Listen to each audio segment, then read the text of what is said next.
Don't sell your XLM. I repeat, do not sell your XLM. This is what I was telling people last night. I went back for the last couple of XLM updates and I started typing this stuff, right? I started mentioning, hey, look, I'm going to update yous in half an hour. Surely, half an hour later, I managed to start a Zoom meeting, which basically had not many people join, but most of my members were there. Some extra people there might have picked up on a few things, and I basically explained what's going on and just put their mind at ease. And as I was having that meeting with them, the market started bouncing exactly the way that I said it would, because this is not over yet. The only thing this has done has changed my count. Okay, that's all it's done. It's changed my count. Now, if you would have seen last night's video, Zoom meeting, you already know what I'm telling you here. So you had a good night's sleep last night. So good for you, right? But the problem here is that my count, we haven't seen the end of B wave yet. Okay, so according to the old count, the B wave had ended somewhere around here, right? But this is the problem with analysis, and this is why I always update, because things can change. Your analysis could be wrong. We're dealing with fractal patterns. At the end of the day, there can only ever be one true count, right? Now think about that. If you're hindsight Harry, you will know that there was only ever one count. If you're an Arias wave analyst, you will know what that count consisted of in every single wave and every correction with every single corrective wave, right? So therefore, you have the framework that will then enable you to make snap decisions and snap thoughts in your mind. In your mind, it won't be about, oh my God, I was wrong. Everybody get out of XLM now, right? No, it will be, hang on a minute. So if this happened, then that means that this was wrong. So that means that this was that and this was this. Like, for example, right, I changed the count so that now the A wave still was here, right? But the B wave didn't end around here, right? So before it was like A, B, C, D, E. I thought this was one, right? Obviously it wasn't one, duh, right?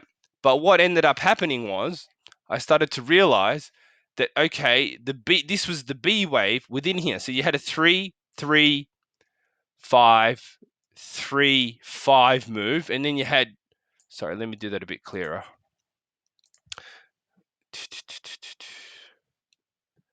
Actually, let me do it with one of these type of lines. Hang on. So we had a 3. Okay, we'll make it green and 4. Okay. We had a 3, 3, 5, 3, 5. Okay, so that was the B wave. And then you had 5 waves up. Okay, now this is the dodgiest 5 waves up I've ever seen, but it's actually part of the corrective, one of the variances of 5 wave moves in the program. Okay, identifying them, not always the easiest, but it goes back to trend analysis. When something looks choppy, is it really what you think it is? So it's like a learning curve. It looks so choppy, but I think it's a 1-2. Maybe it's not that. Maybe you need to go back, and once again, this is like what I try to emphasize on every video, because you need a constant reminder. Like, you can put that in the program, but you need a constant reminder because it's something that's so easy to forget, because there's just so many things you need to remember. Okay, so basically that means that, okay, the length of wave C. Sorry, what am I doing here? Come on. Okay, so the length of wave C here will make wave C the color yellow, right? Is basically roughly the same size as wave A. Okay, so that's a completed B wave. Okay, so what we saw here was a C wave. Okay, now I don't think the C wave is going to be going down any further than that. Okay, and the reason being is because this is an uptrend. This is an expanded correction. All right, this is an expanded type 1 zigzag. Okay, although I think it's going to be. It depends on what happens in the next wave, right? So it depends what the D wave looks like. Now, typically the D wave is the breakout wave. So typically we're going to see a 3-wave move that breaks out into all-time highs.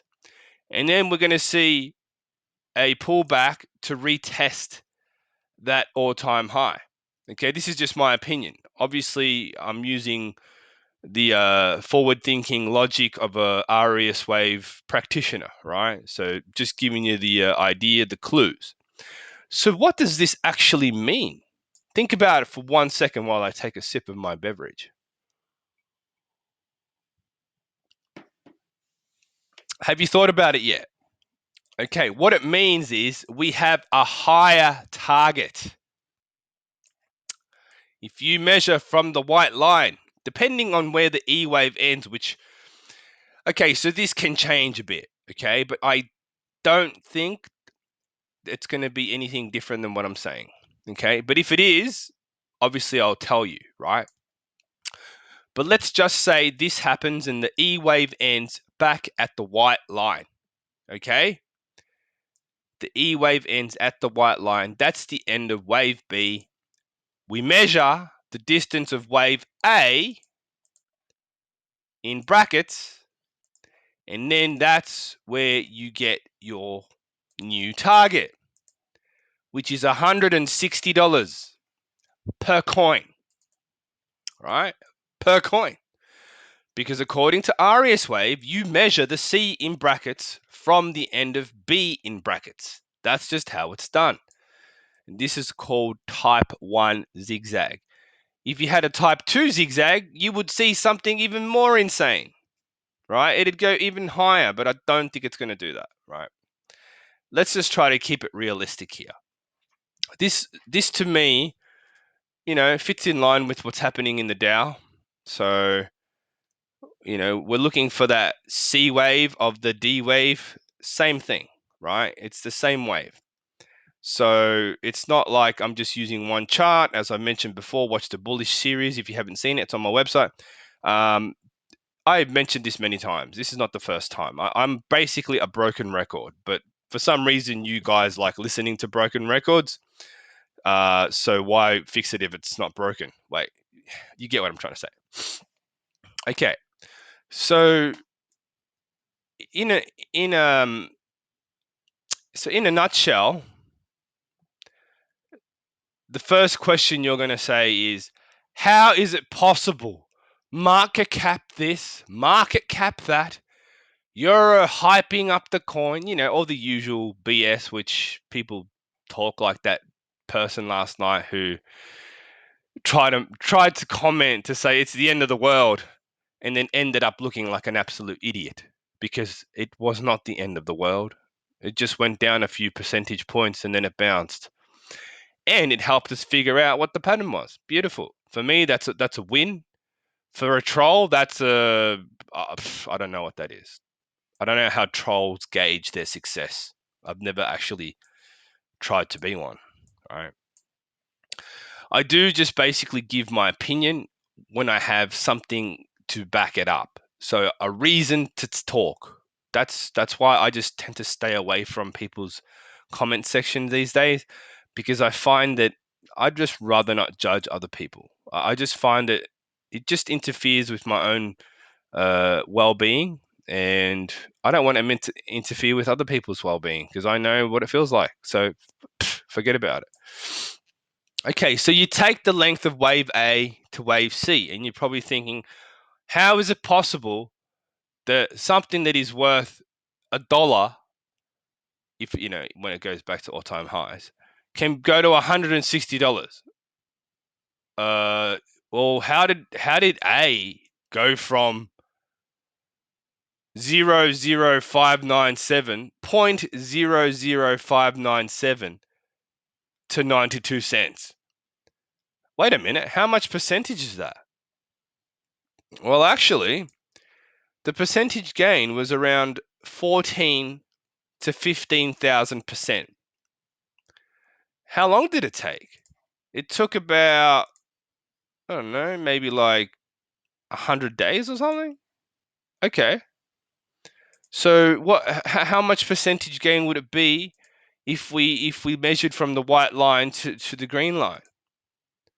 Well, it would be about 17,000%. Okay, so that's pretty close to the A wave in brackets prediction. Fair enough. So what's the argument exactly? Like what could you possibly argue with in that scenario? Like, if you have something smart to say, please share it down in the comments. If you think this is crazy, then that means that the past was also crazy. Are you telling me that because the past was crazy, the future can't be crazy? I think you're crazy, right? If you think that, because uh, history tends to repeat itself, and if it doesn't repeat, it rhymes. Okay, so yeah, all this has done is tell me that we're still in a B wave. We haven't seen the D and E. We're waiting for confirmation. Once we break above that area, we will start to look for what is a D wave, and how large it gets. We don't know how large it'll be, and then we can revise the target. Okay, we'll take it from there. But I did warn you about Bitcoin. That one is a different story, because that's one that coin has already seen the end of the B wave. And a couple of videos ago, I had to warn you because I stuffed up my analysis by being bearish in the past, going back, going and then being bullish because I was looking at altcoins, and I thought, well, how can altcoins go up if Bitcoin is going down? And I just thought about this, and one of my followers, helped me out a bit with that, but it still didn't answer the question. So the main answer that I give for this particular conundrum, it's not a conundrum at all. Every single chart has its own pattern, right? Because you, as a human collective, as a member of the human race, you are pricing, you are the you are the, your behavior, your spending habits, whether you're buying or selling, create these patterns, right? So your attention on one chart or one product as a human being creates the pattern on that chart, which is unique to that chart, right? And will always create that same pattern on that chart. Maybe it's bigger, maybe it's smaller, but the same pattern will occur, okay? So with Bitcoin, it has already completed its B wave, okay? Bitcoin is in a B wave, right? Stellar is in a D wave. D wave, right? D for dog. So now we're looking for for the end of that. And then I'm sure you can use your alphabetic knowledge to figure out what's coming. But we don't care about that right now. Okay? We don't care about that, because we're not interested in that right now, because I'm going to make a million more videos in the future, and I'm going to need something to talk about. So if I start talking about everything now, then I'll probably have nothing left to say in the future videos, which I doubt it. And even if I did, I probably still would have something to say. But anyway, that's a different thing. Yeah, so that's basically the XLM update for today. It's even more bullish than what I thought. I've explained it why. If you don't believe it, that's fine. Don't watch my channel. Okay? Go watch somebody else's channel. I don't care. Right? If you want to troll on my channel, you're more than welcome. I will also prove you wrong and demolish your argument, which you probably don't even have one. You just like to comment BS because of you just feel frustrated with your life. Maybe you're not getting enough attention in your life. I don't know what your childhood was like, okay? So hopefully you found this video interesting and informative. Thank you for watching.